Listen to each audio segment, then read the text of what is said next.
Tigreal, isa siya sa mga pinakamalakas na mandirigma sa mundo ng Mobile Legends.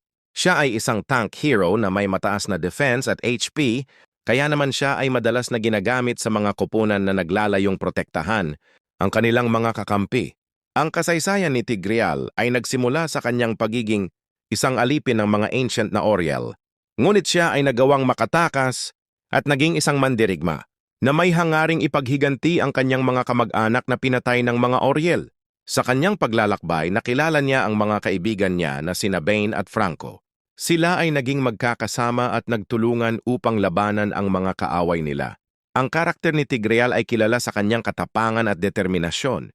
Siya ay handang ipagtanggol ang kanyang mga kaibigan at mga inosenteng tao mula sa mga masasamang nilalang.